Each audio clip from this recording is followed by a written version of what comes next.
Tapi first saya nak buat adalah saya nak membetulkan apa yang disampaikan oleh Nasri Azhar ni. Ini adalah kesalahan. Okey, untuk mendakwa bahawa sebenarnya penganut agama Hindu hanya menyembah satu Tuhan dan mereka tidak menyembah patung, dakwaan itu adalah salah fatal. Okey, saya akan jelaskan dan saya akan bawa penghujahan dan saya akan bawa pembuktian.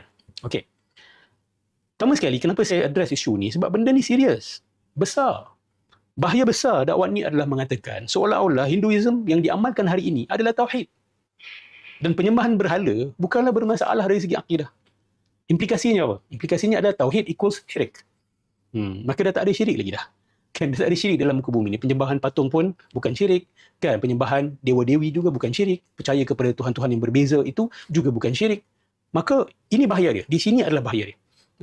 Kemungkinan itu adalah satu posting politik untuk mengharmonikan. Kan? Tapi bagi saya ini bukan mengharmonikan. Dia adalah satu bentuk distortion. Adalah penyelewengan kepada agama Hindu itu sendiri.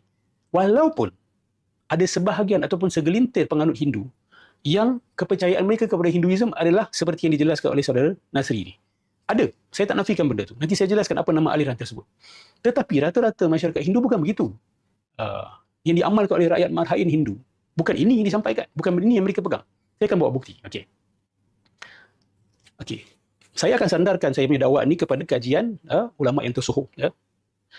Pembetulan yang akan saya lakukan ni secara umumnya berdasarkan Kitabul Hind, atau tajuk panjangnya adalah fi tahqiqi malil hindi min maqulatin maqbulatin fil aql atau mardhulah. Okey.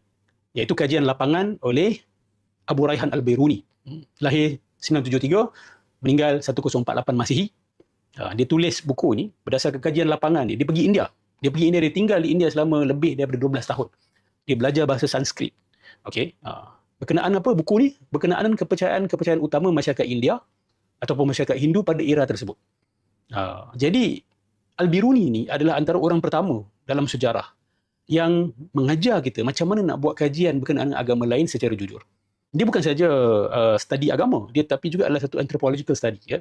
Dia bukan saja memahami kepercayaan orang-orang Hindu, tapi cara hidup mereka, orang-orang India pada ketika itu, makanan mereka, mereka punya strata masyarakat, kan, budaya mereka, cara fikir mereka. Itu juga dibahaskan dalam kitab ini. Tahqiq Malil Hind ataupun fi tahqiqi Malil Hindi min maqulatin maqbulatin fil aqli atau mardulatin. Okey. Allahumma salli ala Muhammad. Baik. Kenapa saya sandarkan saya punya pegangan ataupun penyampaian pada malam ini kepada kajian Al-Biruni ini? Sebab dia, pertama sekali dia mahir bahasa Sanskrit. Okey, dia belajar 12 tahun. Dia hidup lama bersama masyarakat Hindu. Dan dia banyak bercampur dengan golongan elit Hindu pada abad ke-11 itu, 10 dan ke-11 itu. Dia banyak bercampur dengan, dia bukan bercakap dari luar. Dia bukan ulama yang duduk dekat negara Arab, baca buku bahasa Hinduism, lepas tu tulis buku bahasa Hinduism. Tak, dia pergi India, dia duduk di India, dia belajar bahasa Sanskrit. Dan dia, ini paling penting, dia mampu mengkaji teks suci asal dalam bahasa asal. So Al-Biruni berkemampuan untuk baca Vedas, boleh baca Bhagavad Gita, dia boleh baca apa kita kata teks-teks suci Hinduism ini dalam bahasa Sanskrit. Okey, dalam bahasa Sanskrit, bukan melalui terjemahan.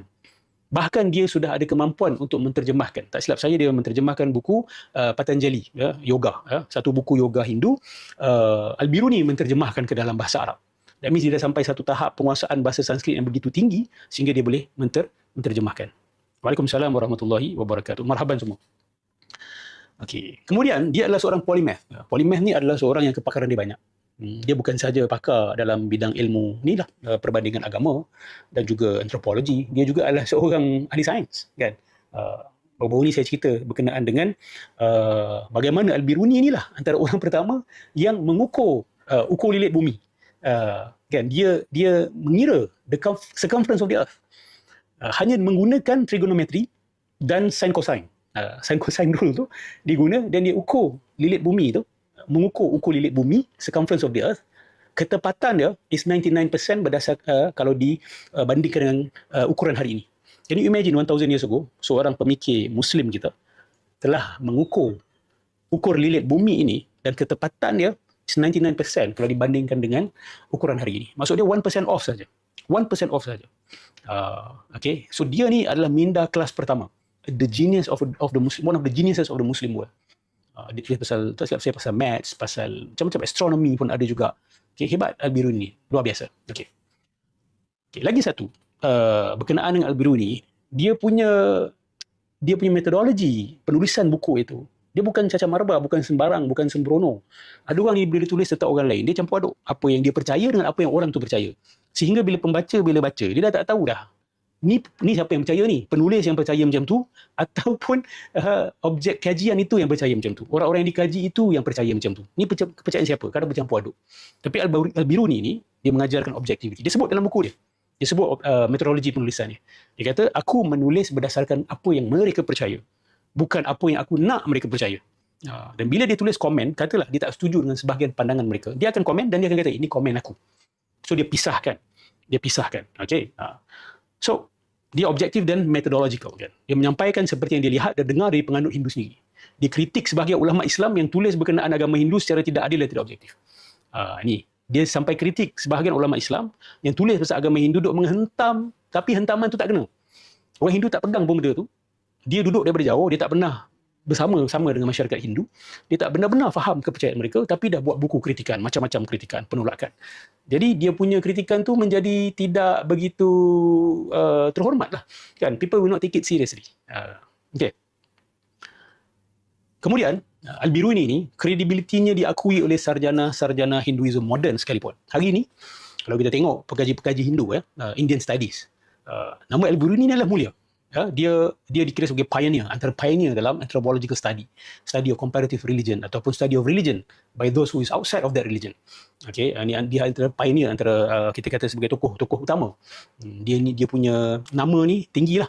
Nama dia mulia. Maksudnya dia bukanlah satu kajian pitisan yang diketepikan oleh pakar-pakar bidang, tidak. Bahkan kajian dia itu mahal. Sebab apa? Dia merakam adat, budaya, kepercayaan masyarakat India 1000 tahun lalu. Dan tidak ada yang seperti itu, setahu saya.